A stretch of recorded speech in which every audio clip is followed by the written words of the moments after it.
In this installment, Christine Shahverdian is being interviewed by Alison Fearman on the topic of quiet enjoyment. So, Christine, in a lease, what does quiet enjoyment actually mean? Good question, Alison. Quiet enjoyment is a tenant's right to use and occupy its premises without interference. It doesn't mean shush.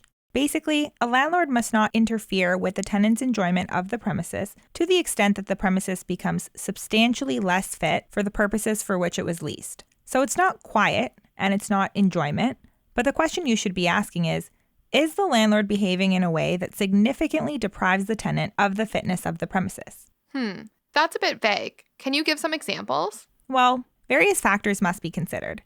The degree of interference is key. Temporary inconvenience is not enough. Does the landlord's action substantially impede access, visibility, the tenant's ability to use the premises for a long time?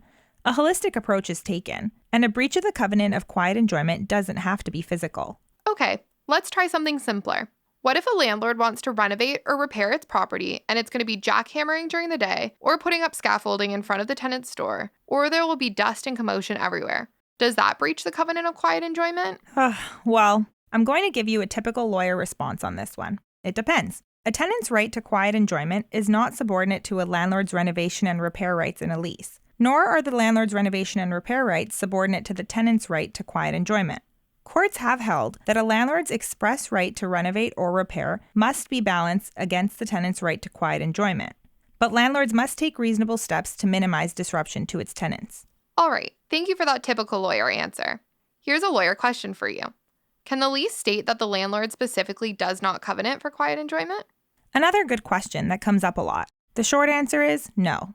Quiet enjoyment is implied at common law and arises simply from the act of leasing, and it's also codified in the Conveyancing and Law of Property Act.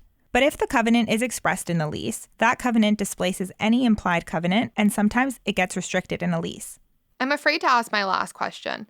What are the tenant's remedies if or when a landlord breaches the covenant? Most of the time, just damages.